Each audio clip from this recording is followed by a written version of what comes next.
Assalamualaikum warahmatullahi wabarakatuh. Selamat datang di pertemuan kedua analisis vektor bagian pertama. Pada pertemuan kedua ini, mahasiswa diharapkan dapat memahami operasi hitung skalar dan vektor, serta memahami sifat-sifat dari vektor itu sendiri. Pada pertemuan sebelumnya, kita telah mempelajari bagian-bagian dari vektor. Jadi misalkan di sini ada titik P yang merupakan titik awal dari vektor itu, dan titik H yang merupakan titik akhir dari vektor PH. Nah, penulisannya untuk vektor bisa seperti ini, dituliskan dengan huruf miring jika diketik, kemudian bisa diberi tanda panah di atasnya. Nah, kemarin kita sedikit membahas tentang komponen vektor. Nah, di sini kita akan berlatih jika diketahui gambar seperti ini, ada vektor V dan vektor U seperti pada gambar di samping. Nah, tunjukkan bahwa kedua vektor tersebut ekuivalen ya. Maksudnya ekuivalen itu arahnya sama, kemudian besarnya atau panjangnya juga sama. Oke, nah caranya bagaimana menunjukkan bahwa kedua vektor U dan V ini ekuivalen? Kita lihat solusinya.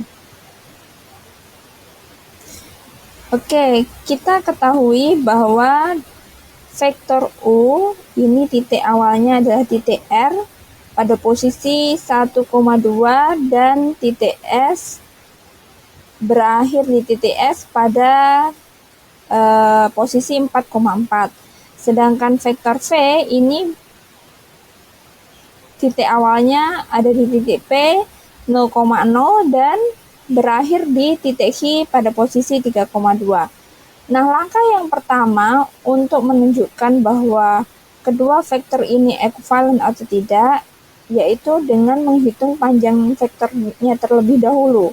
Apakah kedua vektor ini memiliki panjang yang sama atau tidak?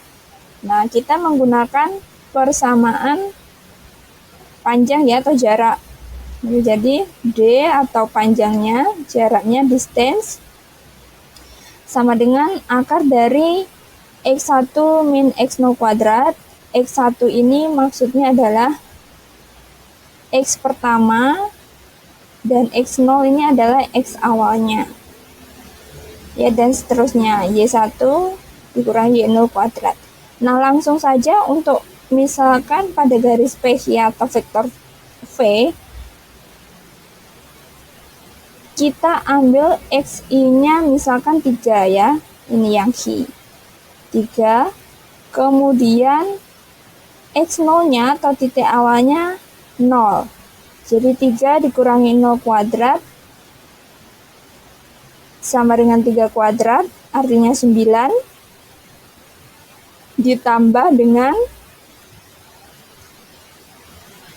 Y1 kita ambil 2, kemudian Y0-nya kita ambil 0, artinya 2 dikurangi 0 kuadrat, 2 kuadrat sama dengan 4, ya, jadi 9 ditambah 4 sama dengan akar 13.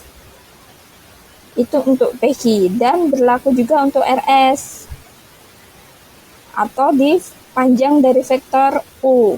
Jadi misalkan X1-nya kita ambil 4, kemudian X0-nya kita ambil 1, jadi 4 dikurangi 1 sama dengan 3 kuadrat, nilainya 9, ditambah Y1 kita ambil 4, Y2-nya kita ambil 2, jadi 4 dikurangi 2 sama dengan 2 kuadrat, hasilnya 4. Jadi 9 ditambah 4 sama dengan di sini akar 13. Nah, dari sini kita ketahui bahwa panjang vektor U dan vektor V nilainya sama, yaitu akar 13 satuan. Nah, langkah yang kedua yaitu menghitung kemiringan garis. Kita bisa pakai persamaan gradien. Jadi Y1 min Y0 per X1 min X0. Nah, kemiringannya bisa kita cari seperti itu, dan hasilnya sama ya, 2/3, artinya memiliki kemiringan yang sama ya. Ini kita cari satu-satu ya, misalkan untuk garis PJ atau vektor V itu Y1-nya misalkan kita ambil 2, kemudian Y0-nya kita ambil 0, per X1-nya kita ambil 3, X0-nya kita ambil 0. Jadi hasilnya 2/3. Begitu pula dengan yang RS ya. Karena hasilnya sama, maka kemiringan atau arahnya dan panjangnya sama, maka kedua vektor ini disebut ekivalen. Nah, kemudian kita lanjutkan untuk yang soal kedua.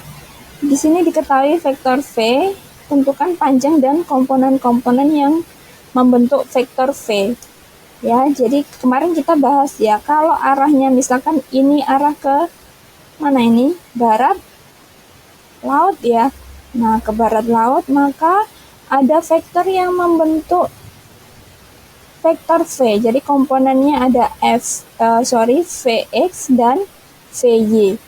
Ya, arahnya kemana? Maka kita akan selesaikan seperti ini. Ya, langkah pertama menentukan komponen-komponen dari vektor. Ya, dimisalkan P atau titik P di situ 3,-7 ya posisinya. Kita misalkan E1 Y1 dan berakhir pada titik X min 2,5, kita misalkan X2 Y2. Nah, maka komponen dari vektor V kita cari Vx-nya dulu, X2 min X1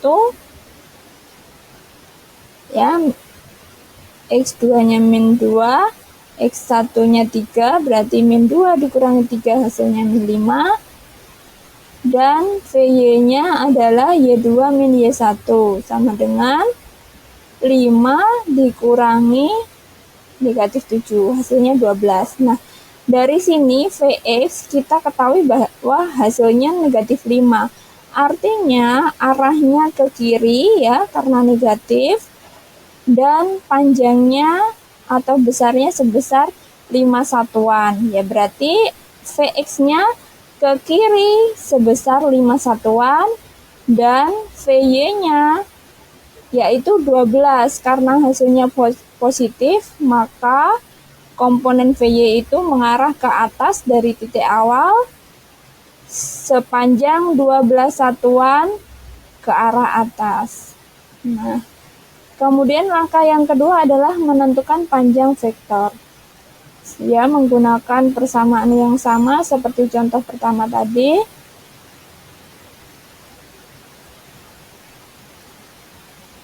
X1 dikurangi X0 kuadrat ditambah Y1 dikurangi Y0 kuadrat, persamaan umumnya. Atau kalau di sini berarti X2 dikurangi X1 kuadrat ditambah Y2 dikurangi Y1 kuadrat. Nanti menghasilkan akar 169 sama dengan 13 satuan. Jadi panjangnya 13 satuan. Nah, kalau mau digambarkan komponen-komponennya tadi ya, berarti adalah Vx ke kiri sepanjang 5 satuan dan Vy ke atas sebesar 12 satuan. Sedangkan panjang vektornya itu sendiri adalah 13 satuan. Nah, sekarang dicoba untuk latihan ketiga ini untuk nomor 1 dan 2. Perintahnya adalah tentukan komponen-komponen dan panjang vektor pada gambar di atas, kemudian gambarlah komponen-komponen tersebut. Ya, silakan dikerjakan, minggu depan dikumpulkan. Terima kasih.